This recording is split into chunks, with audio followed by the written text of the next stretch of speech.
Hi, this is Anna Imagination with the Healing Garden. Thank you so much for joining me for Shifting Perspectives. So, this is just keep going and going, and I'm just going with it because I'm tired. So, when you pursue the way of the Buddha is consciously learning these 9 core lessons. This is what Christ did when he was gone. After, if you read the Bible, there's a gap in Christ's life of about 15 years where he's 12, he's talking to a bunch of scholars, and then he's gone. And then, boop, he suddenly appears at a wedding when he's an adult. And the big question has always been, where was Christ? Now, I believe that Christ was in a monastery because his teachings are exactly identical to Buddhism. But you have to study Buddhism to see how similar Christ was to Buddhism. So Christ was a Buddhist. Absolutely. He was a solid Buddhist. That's why he lived like a monk. That's why he lived simply, because he was a Buddhist. That being said, there are 9 core lessons of authenticity, which is perspective. When you decide to embrace enlightenment and go on the way of the Buddha, you are learning how to comfort yourself. You are learning. I got to look at my notes. You are learning how to be resourceful. You are learning how to ask for help from others. You are learning how to self-govern without the rules and laws of others. You are learning about accountability and responsibility. You are learning the value of the self and prioritizing protection of the self. You are learning how, oh, nope, that's it. They stop at the 7th perspective, and that's why they're silent, is because they're in the 7th perspective. Isn't that interesting? They never go on past the 7th. In the 7th, you become silent. And yes, in silence, you learn this stuff. Oh my God. They never go past the 7th. Extraordinary. Absolutely extraordinary. Maybe they do. I think they do. The 7th remains quiet. This is the time of going inward and being silent and processing everything you said.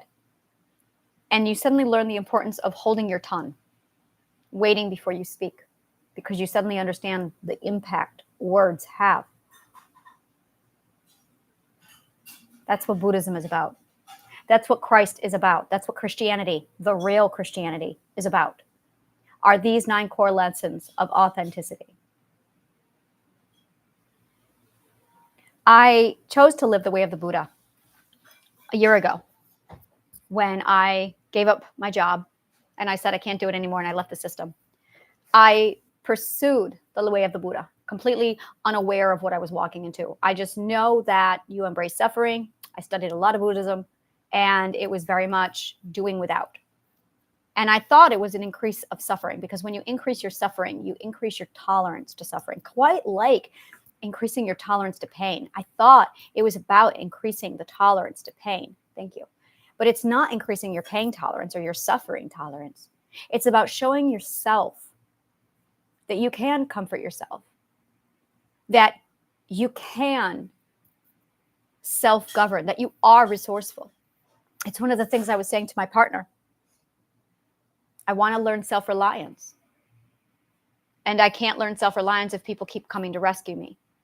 And I can't learn self-reliance if I'm in a system at a 9-to-5 job. And I can't learn self-reliance if I'm on food stamps. No, I have to be self-reliant to the point where I know I can comfort my own self, and I know I can be resourceful. And I need to learn how to ask for help. That's the balance. That's something we all need to learn, is how to ask for help. But there are some people who are very good at asking for help, but they're not very good with comforting themselves, and they're not very resourceful because they're missing the first 2 ethics.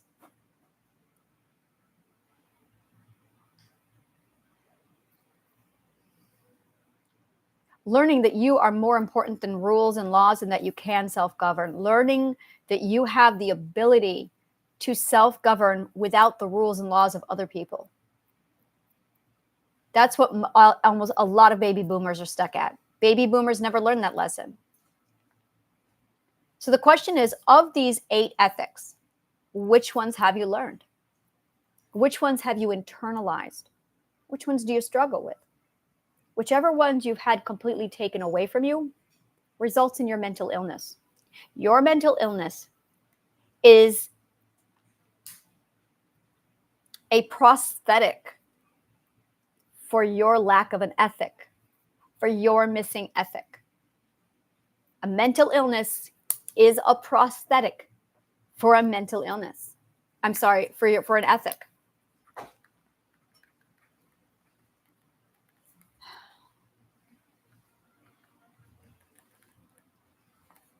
And the reason why is because we're trying to stand on our own 2 feet, on our own authenticity.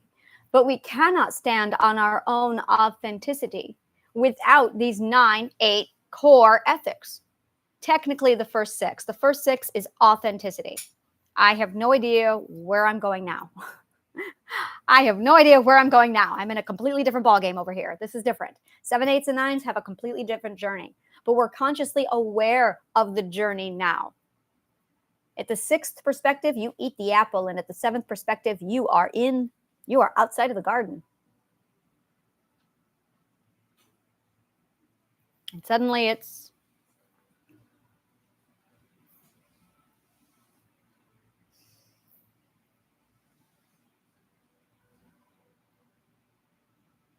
the garden represented the fake world.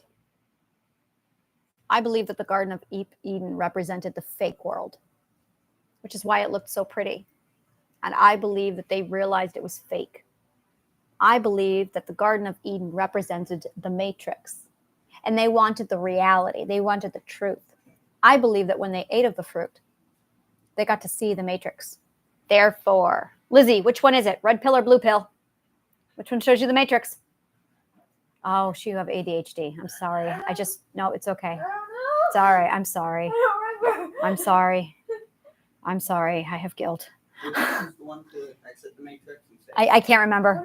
I want to say it's the red pill. Which pill exits the matrix? Is it the red pill? The apple is the red pill. That's what I'm. Oh, it's the blue pill that exits the matrix, and the red pill makes him forget and goes to sleep. Our red pill stays. All right, so there you go. The apple is the blue pill. That's what it is. The apple is the blue pill. When she ate the apple, she saw the reality. That's why, because she realized, oh my God, we're naked. Oh, look at that. We have genitals. We got to do something about this. Actually, you don't have to do anything about it because it depends on what their ethics are. Their ethics were probably at a 1. So that's where they were like, oh shit. Yeah. The apple was just the blue pill for the matrix.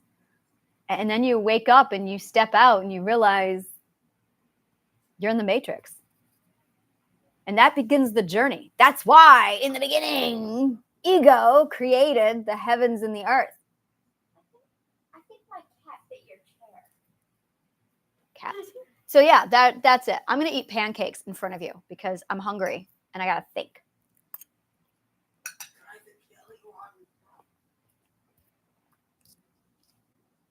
I got to figure this out.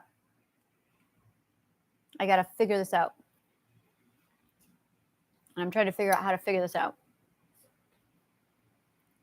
Because I think the rest of the Bible, the Old Testament, is just, this is how society has gone from the moment we stepped out of the matrix and realized that the whole thing was fake.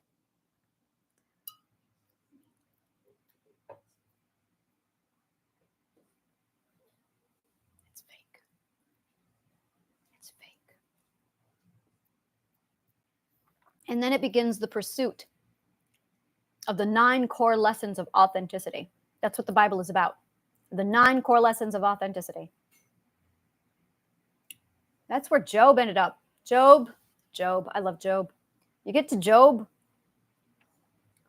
and poor Job. Job is about manifestation. Job is about the judgment day. Job was about the 6th perspective. Job was in the 6th perspective. Job was bombarded with everything. He lost his children. He lost his livestock. He lost his wealth. He lost everything because he was on a journey, because he wanted enlightenment. He wanted the truth. And in order to do that, he had to lose everything.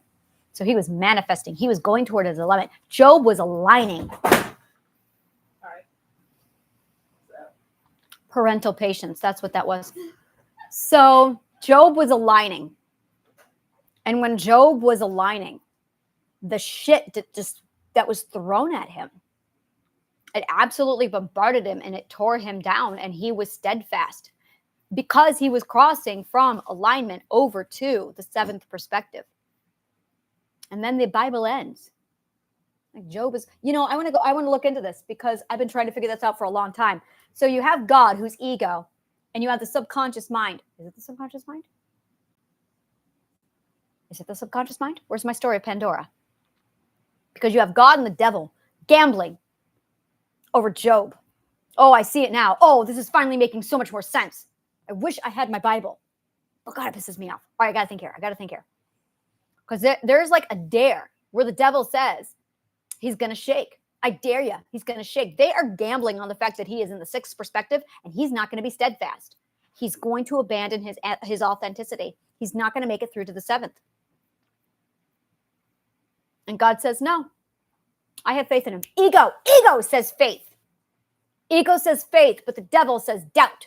Wait, I got to think about that.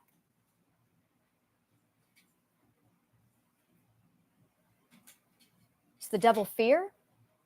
Is the devil fear? Oh, that's so stupidly simple. Oh, please don't tell me it's fear. That's so painfully simple. Is the devil fear?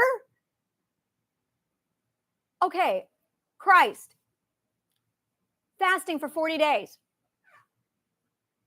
And the devil shows up, tempting him.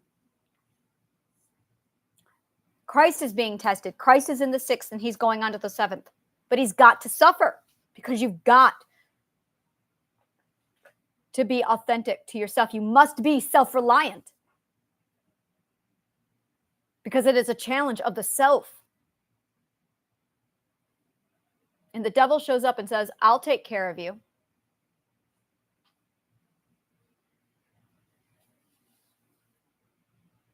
It's dangling the easy path in front of you. Satan, in that case, was just the easy path. Maybe, no. Distraction. God, it was said in the very early of the Bible that the devil has many faces. That doesn't mean the devil literally has God's second perspectives. Oh, nothing's literal. I'm still caught up on literal translations and it's fucking me up. No, it's not literal. It's metaphorical. The devil has many faces, which means the devil represents many different emotions, many different challenges, which means the devil could be distraction, or the devil could be fear, or the devil could be comfort in some cases. And it's referring 100% to you have a challenge that is steadfast, that you cannot abandon. And if you want to get through to enlightenment, if you want to reach the seventh perspective, when the real game starts, the only way to get there, the only way to the kingdom of heaven, that's what this is. 7, 8, 7, and 9, that's the kingdom of heaven. That's it. That's the ethereal plane. That's it. These are the pearly gates. And seventh really was the judgment, because you are left alone with the self, and you are asked, and you ask that question because you realize you're accountable. You realize who you are, and you realize the karma bank account, and you realize, oh shit, have I given more than I have taken? And it's really fucking important that you know if you have given more than you're taken. And here's the best way to tell it. Manifest these words. I accept all that I have earned. If you can say the words, I accept all that I have earned, could you? Could you? Because that's really what the sixth perspective is about, is you realizing how good are you? How ethical are you? Because there are 9 ethics here. 8, 9, there will be 9. I just don't know what the 9th is yet. There are 8 ethics here. At the 6th perspective, you have 6 lessons that you should have gotten down, and it's judgment day. How are those 6 perspectives treating you? How are those 6 lessons, those 6 core lessons treating you? Because it's judgment day. Have you learned how to comfort yourself?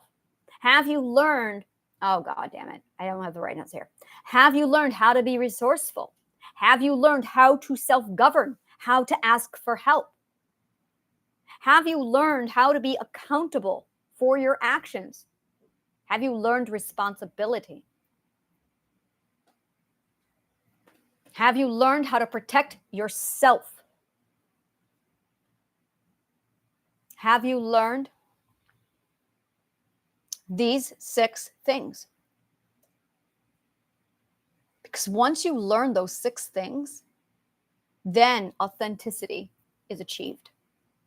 Then you can step into authenticity and you can embrace your love system. Your fear system goes away. Your subconscious mind is obedient. The cognitive core runs smoothly and perfectly because you are aligned. You are aligned because you have defined your 9 core lessons of authenticity, because you have internalized the 9 ethics, the 6 ethics. And now I'm on a new path and I have no idea where I'm going. We're going to find that out. It's always been about the perspective. It's always been about the story of perspective. That's the story that the Bible was teaching us, that Greek mythology was communicating, that all of this has been about, is the pursuit of perspective.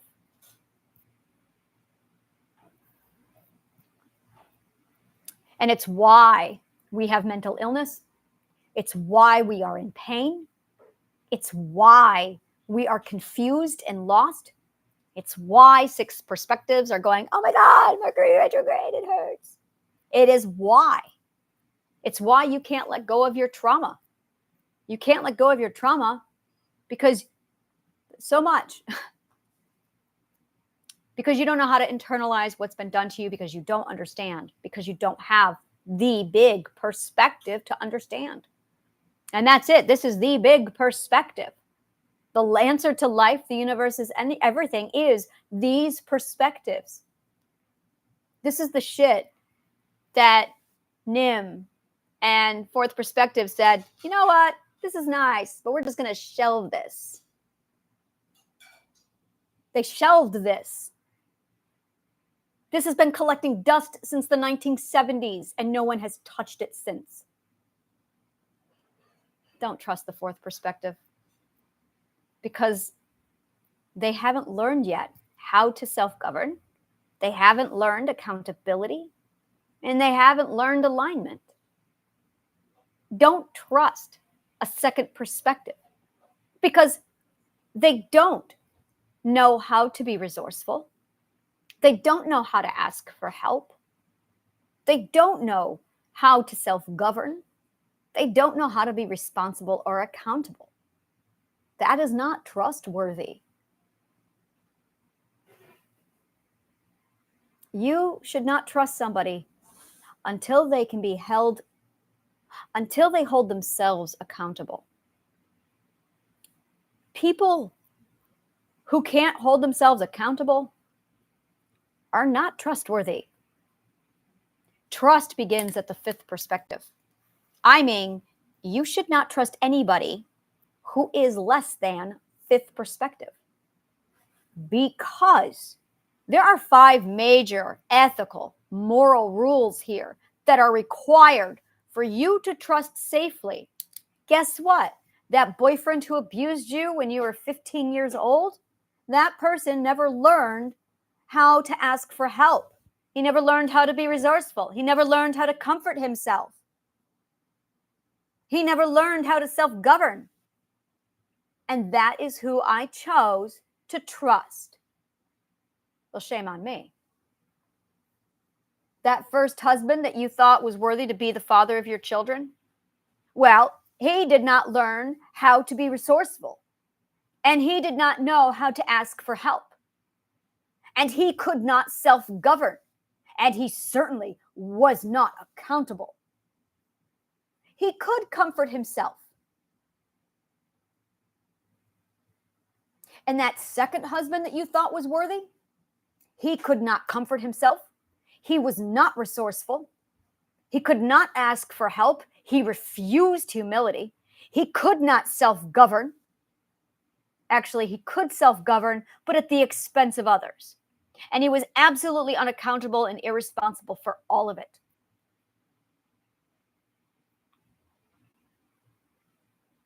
This is why understanding the perspectives is so important.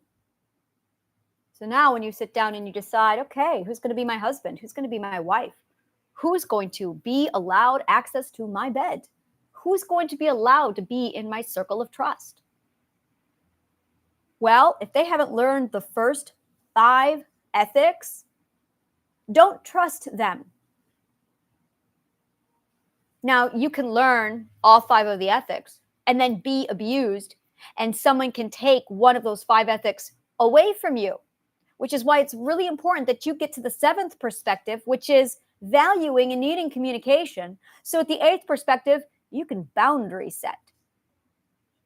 But if you haven't learned the first 7 perspectives, you're not going to effectively boundary set. If you have not learned the first 6 perspective ethics, you are not going to communicate effectively. This is why you must know about these 9 core lessons of authenticity, these 9 core ethics. Because not learning these, not internalizing these.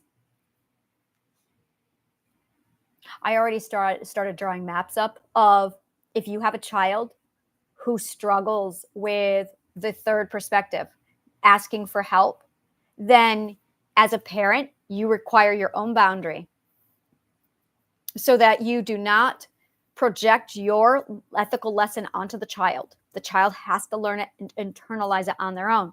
But what you can do is ask questions. We call it Socratic method in philosophy. Ask the child questions. What do you think you should do? My daughter came home today from school. She was hungry. She was hot. She had a really horrible first day of school. And she was crying. She was upset. I was able to immediately notice that I have a serious problem with comforting other people. And likewise, she needed comfort. So I offered her comfort. It took me a while. It took me longer than it should have. And then I realized that she needed to ask for help. And she's hangry. So she's lower functioning 3rd right now. She's a 5th perspective, but she's lower functioning 3rd when she's upset.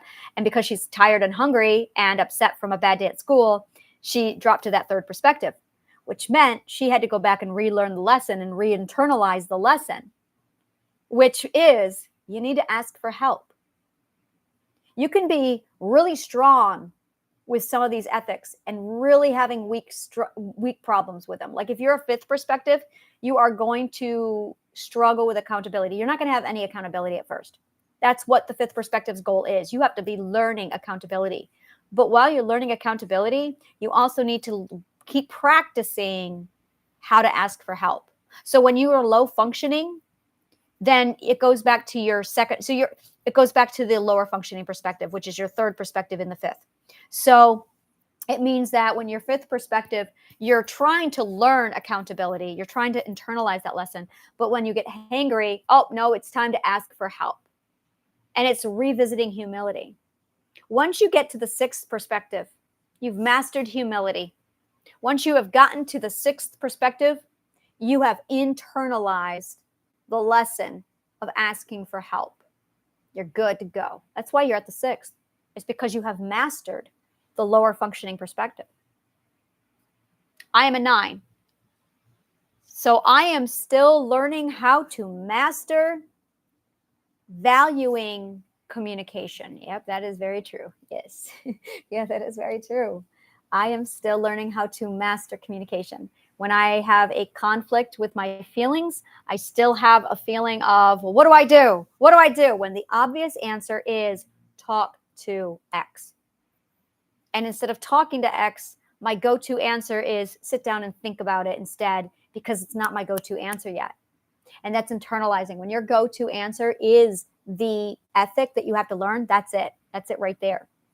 4th perspectives, have got to learn how to self-govern. They've got to learn that they can self-govern. Fifth perspective is learning how to do it. Fourth perspective is prioritizing self-government. But they don't think you can. They don't think anyone can because they can't possibly wrap their heads around that they can self-govern. They haven't gotten there yet. They have no idea what to do with self-government. So as a parent, when you see your child struggling in the third perspective, you can remind them, ask for help. What's it look like? What does asking for help feel like? My daughter said to me, well, I texted you and I said this, and she does not realize that because she doesn't have the communication skills yet, that what she asked for was not asking for help. I mean, she asked for help, but it was the wrong kind of help. She asked for A, but that wasn't her problem. And I saw the text also too late. So there was a lot with the communication. She also had expectations. There was a miscommunication. I dropped the ball on a few, 3/4 of my things. And it was just watching this whole thing orchestrated. And then it was, ask for help. What do you need help with? And then we worked together and we resolved the situation. And then she was able to validate and tell me about her day by sharing her emotional perspective with me. And that's the difference. There's ethical perspective and there's emotional or feeling perspective. Emotional perspective is how we connect with another person. Ethical perspectives. Love perspectives. That's when we compare interests. We do that a lot. Everyone's got that down. We've got that figured out, people. We have got that one figured out.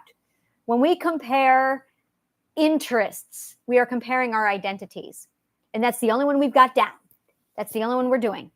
We manage religion and politics, and that's it. So we can compare our interests, that's our identity, and we can compare our religion and politics. And that's it. That's all we're doing right. But we also need to be comparing, how do you comfort yourself? What do you wish? What do you dream? What do you want? How do you feel about accountability? How do you feel about self-government? How do you feel about asking for help? How do you feel about being resourceful? These are the big questions. Once you find somebody who's in your ethic, who actually aligns to all of yours, now you've got a match. Now you've got a match. If you love shit like this, go ahead and like, subscribe, comment below, and take a look at my LinkedIn account and all the events that I do there. I do a lot. Thank you so much, and may the kindest of words always find you.